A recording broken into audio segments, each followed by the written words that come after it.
When people get a hair transplant, they somehow think they can just simply hack their way out of their balding and end up with a juvenile hairline forever. Well, there is a catch. This is Mike. Oh, sorry, this is a Barbie doll, Ken, and this is Mike. But they have one thing in common. You guessed it, it is the hairline. The only difference is that Ken is a doll and his hair can be infinitely reproduced, unlike Mike's. Mike got his hairline back in his 20s because he probably thought this could look pretty good. But what his surgeon didn't warn him about were the long-term consequences of doing it the way he did. Hey, my name is Matt. I visited 30 plus hair transplant clinics worldwide, spent 15K plus on my past hair transplants, consulted 2,000 plus men seeking hair restoration, and seen the best and the worst of this industry, and working as an independent insider right now, helping thousands of men around the world find the best hair transplant clinic for their hair type, expectations, and budget, and saving them stress, money, and time trying to figure all of this out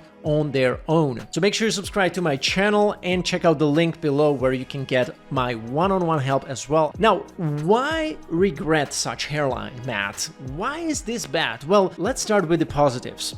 It looks full, it looks dense. I like that normally in a hairline. And I'm happy for Mike because he got his hair back and he looked like this before. Well, his name is actually not Mike, since the results here were posted on Reddit by the clinic doing his surgery, but Mike sounds like a guy who would fly to Turkey for a hair transplant and then came back with a full head of hair, and everybody's like, wow, Mike, where did you go? Now, after visiting more than 10 clinics just in Turkey in particular, I observed dozens and dozens of surgeries there. I spent from half a day to 2 days on site where I was able to pretty much witness all the parts of the surgeries, how it's being normally done in Turkey, who is participating, and so on. And I can tell you that the hair transplant operators out there have not always enough time for the reasoning around what an optimal hairline design should be. This oftentimes goes without considering patients' age, head shape, hair loss condition, or whether he is able to comply with medications like finasteride, and all these things should go into,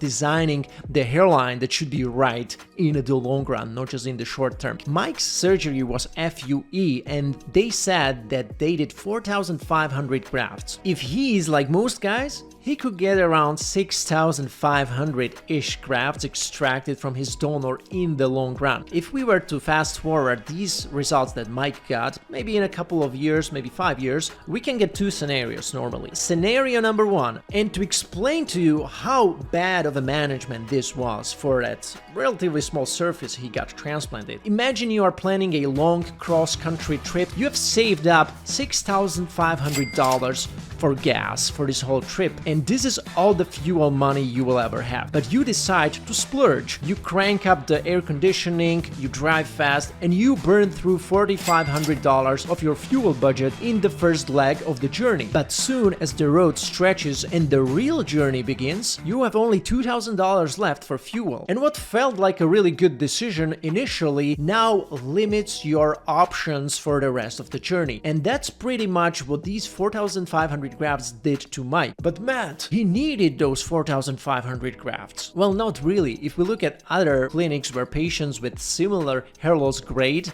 got easily 40 to 50% fewer grafts. Like for example, this 2,000 graft example. The restoration of this hair loss grade was way more economical because this guy got 2,000 grafts and he has probably 4,000 more left easily. How about this other 2,700 graft example? This is a client of mine, very similar hair loss before. Guess what? He got only 2,700 grafts, and look at that amazing result. So here's the biggest issue why Mike will very likely have problems with maintaining this type of hairline in the long term. And this is the thing that never gets talked about enough. Donor area. This is very bad management what they did. So before he got the surgery, we see that there is some thinning on the sides in his parietal regions behind the ears, which could be sign of additional hair loss condition affecting your donor area, like retrograde alopecia or diffuse unpatterned alopecia, commonly known as DUPA. And to learn more about these conditions, please check out this video next. I will link it below, which is about when to not get a hair transplant. And these types of conditions are exactly the reason reasons why. Scenario number 2, straight hairline that connects to Mike's parietal zone and creates this very sharp transition between his temporal hairline and his anterior frontal hairline. This can start to look way more off once his temple will start also recede more backwards.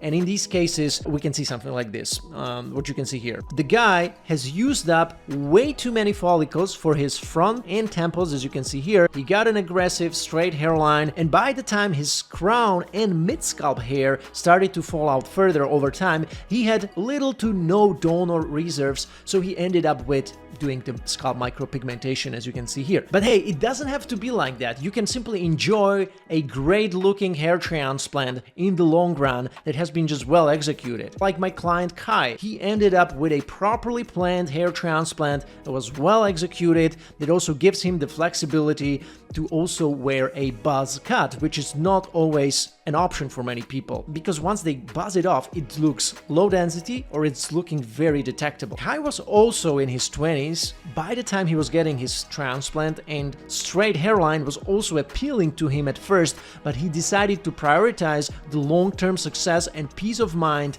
as he did not want to create further problems for himself in the future. And no matter if we like it or not, Turkey is the market hair transplant leader, and it will become even stronger and more established one in the next years, in my opinion. But such hair transplant marketplace will also become even noisier and noisier, as there will be even more and more clinics claiming they are the best, they have the secret, they have the new marketing thing, and they will sell you the gimmick, and you will think that's the real deal, and that's why you buy into this clinic, and that's what you base your decision on. And that's wrong, of course, especially if you're a new guy to this and doesn't even know that looking at the donor is also important, which is, by the way, missing here. They did not show his donor before and after, which is also another big problem which I don't like in the galleries, especially if you are working with mega sessions of 4,000 grafts and higher. You always have to show the donor because it's a big session and it can really deplete your donor, so you want to see how the clinic can make it look